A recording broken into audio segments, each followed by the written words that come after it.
Bonjour à tous sur la chaîne Histoire d'infidélité. Je sais que beaucoup d'entre vous me jugeront à la fin de cette vidéo, me critiqueront et peut-être même me maudiront, mais je regrette profondément tout ce que j'ai fait. Je m'appelle Julie et je suis mariée à Alexandre depuis 2 ans. Nous sommes un jeune couple, j'ai 25 ans et il en a 32. Notre histoire d'amour a commencé de manière simple et inattendue. Nous nous sommes rencontrés au travail dans une pizzeria où j'étais caissière et lui, livreur. Nous avons fréquenté pendant 1 an, puis nous nous sommes mariés.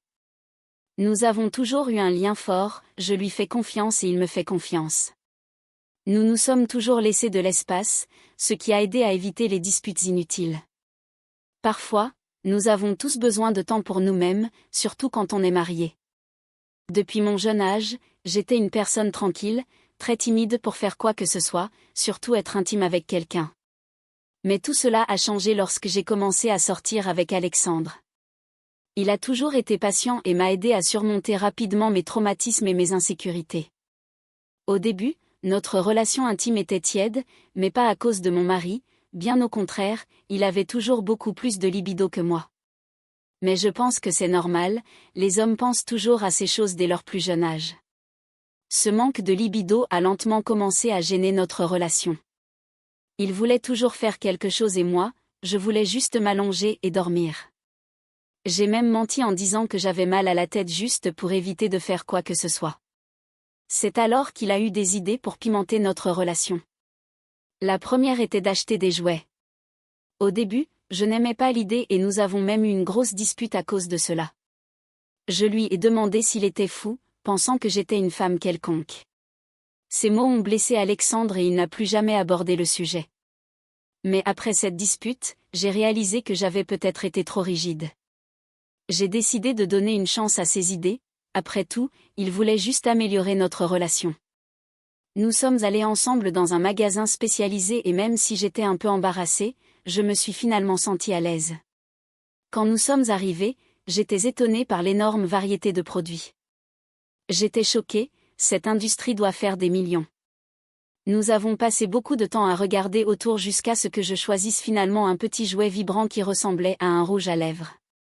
Alexandre était un peu déçu par mon choix et a dit « Chérie, regarde tous les jouets et produits ici. Es-tu sûre que tu veux juste ça?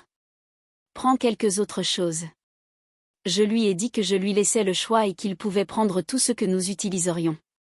Sans hésitation, il a souri d'une oreille à l'autre et a commencé à se promener dans le magasin. Nous avons pris des huiles corporelles, des lubrifiants, de la lingerie et des costumes.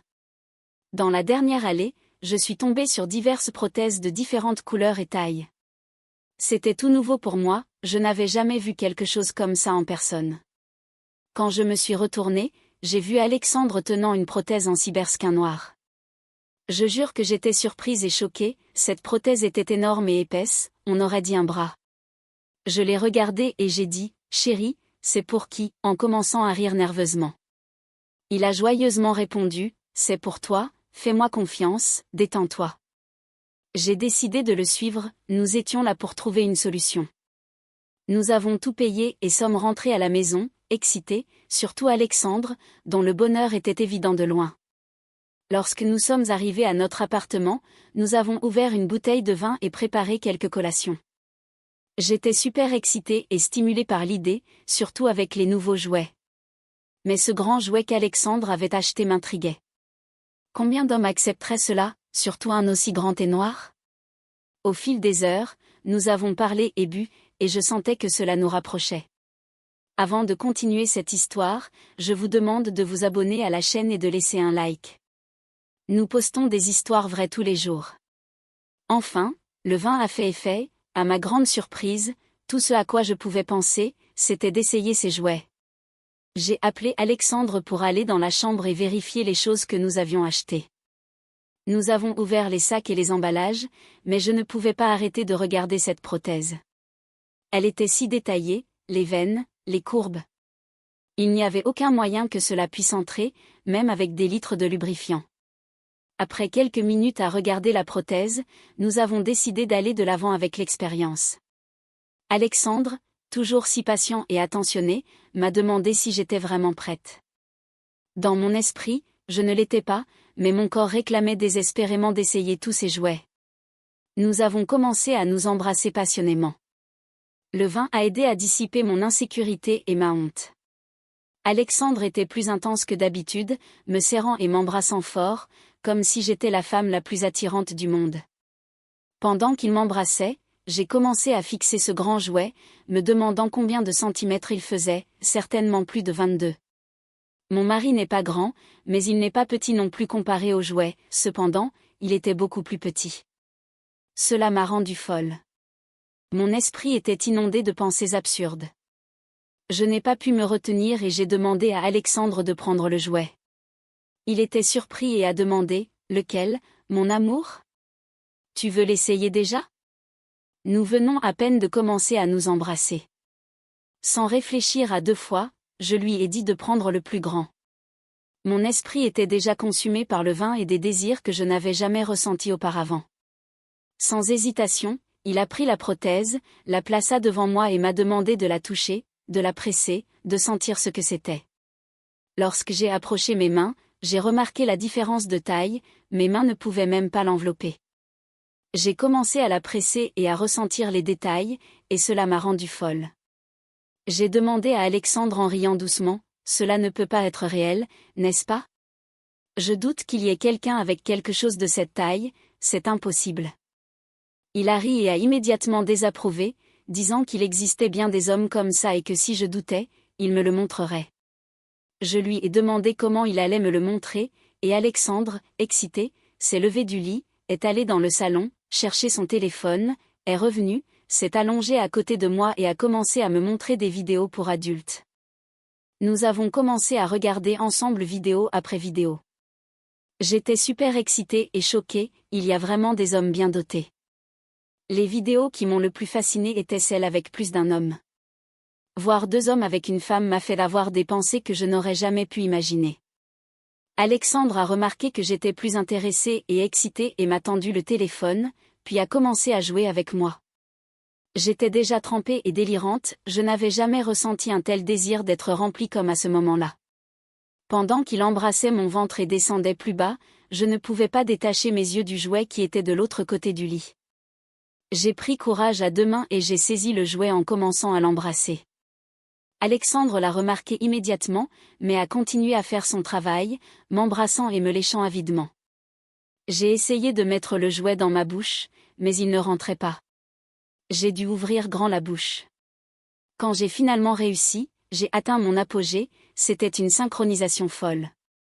J'ai tremblé pendant des secondes, c'était la meilleure sensation que j'avais eue depuis des années. Mais le plaisir ne s'est pas arrêté là, je voulais monter sur ce jouet. J'étais prête, je ne pouvais pas arrêter de mouiller. J'ai demandé à Alexandre de le mettre en moi. Je lui ai tendu sans réfléchir à 2 fois et il a commencé à frotter et à appuyer le jouet contre moi. Sans trop d'efforts, la première partie est entrée, j'avais l'impression d'être déchirée, mais c'était tellement bon. Je n'avais jamais ressenti quelque chose d'aussi grand auparavant, rien ne s'y comparait. Nous avons passé quelques minutes à essayer de profiter du jouet, mais c'était difficile, il ne rentrait pas bien.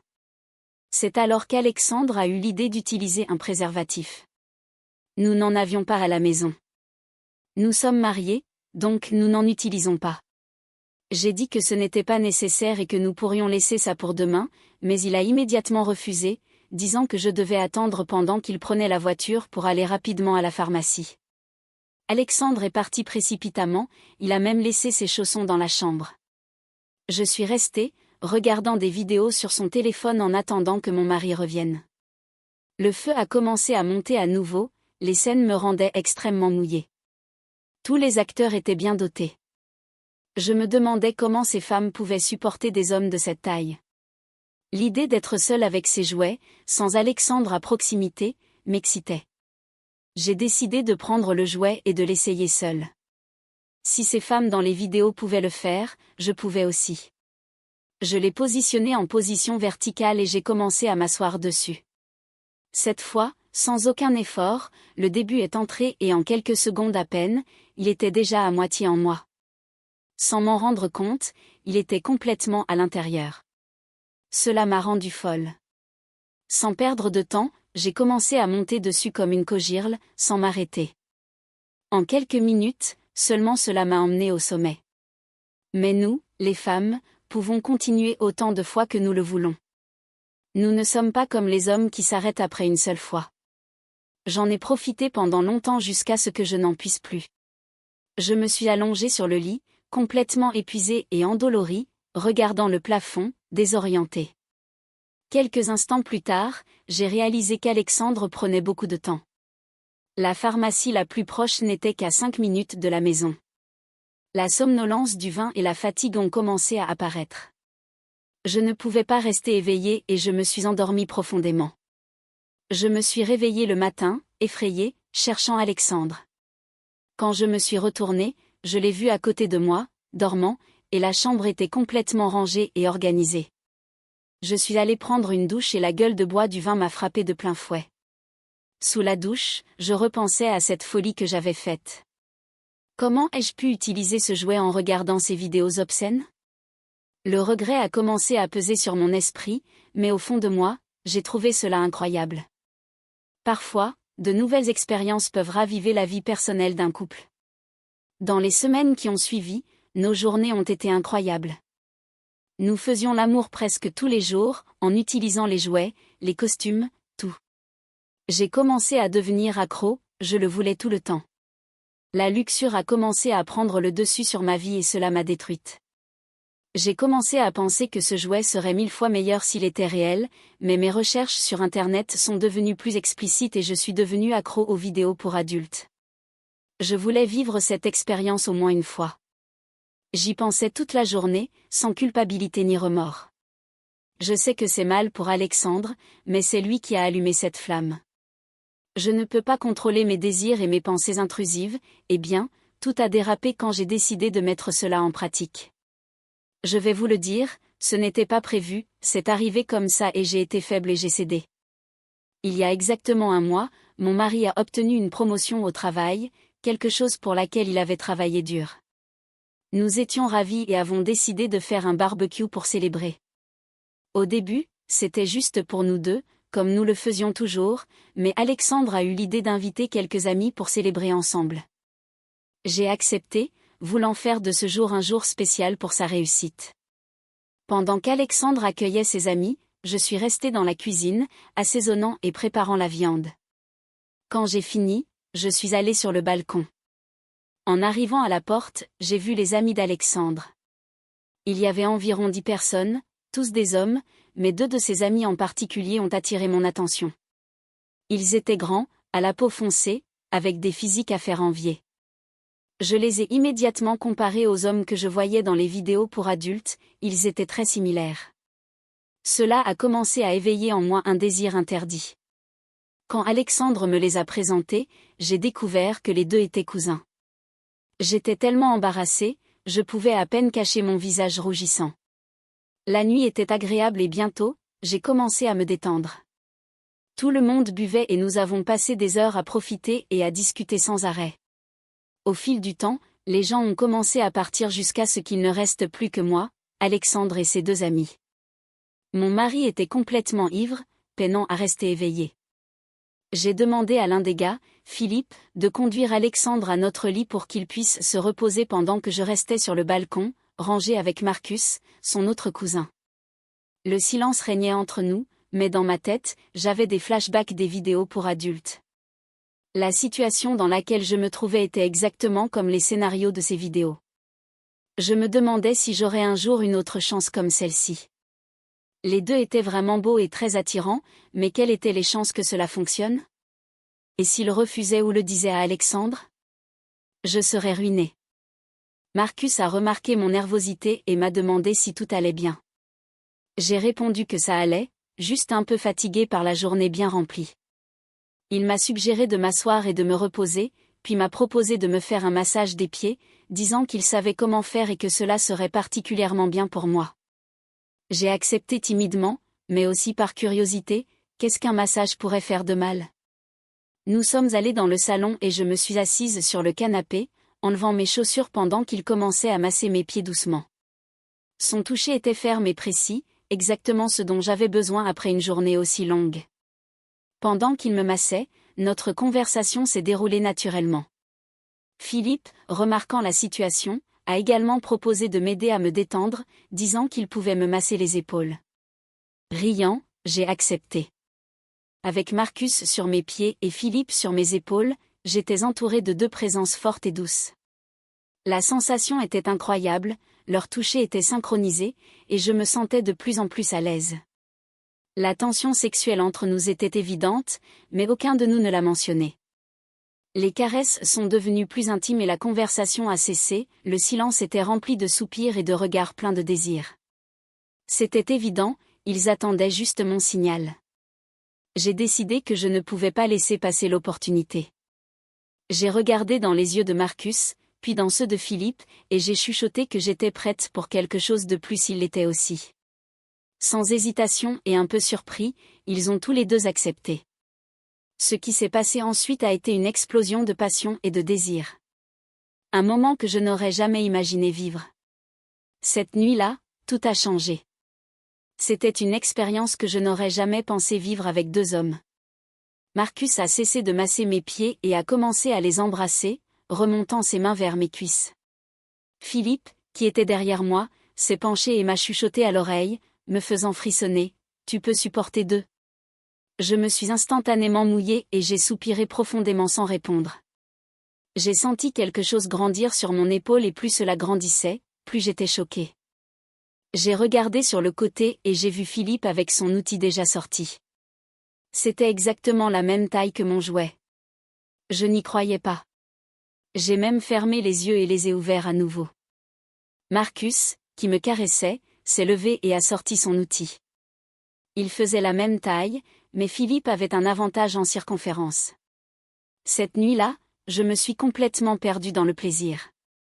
J'ai tout fait avec les deux, c'était indescriptible. Après que tout fut terminé, les deux se sont rhabillés et sont partis. Je suis restée là, assise sur le canapé, réfléchissant à ce qui venait de se passer. J'ai regardé en direction de la chambre où Alexandre dormait, totalement inconscient de ce qui s'était passé dans le salon. Une vague de culpabilité et de regret m'a envahi. J'aime mon mari et le trahir de cette manière ne faisait pas partie de mes plans. Je suis allée dans la chambre et me suis allongée à côté d'Alexandre. Il avait l'air si paisible et je sentais un nœud se former dans ma gorge. J'ai passé la nuit éveillée à penser à ce que j'avais fait et aux conséquences qui pourraient en découler. Le lendemain matin, alors qu'Alexandre dormait encore, j'ai pris une décision, je ne trahirai plus jamais mon mari. La culpabilité et le regret que je ressentais étaient écrasantes. Alexandre ne méritait pas ça, il avait toujours été un bon mari et je savais que je devais être une bonne épouse pour lui. Je me suis levée, j'ai pris une longue douche et j'ai laissé l'eau laver ma culpabilité et ma honte. Quand Alexandre s'est réveillé, j'étais déterminée à changer. À partir de ce jour, je me suis engagée à être fidèle et à honorer l'amour que nous avions. Je n'ai plus jamais trompé mon mari. L'expérience de cette nuit est restée derrière moi comme un souvenir lointain et une leçon douloureuse.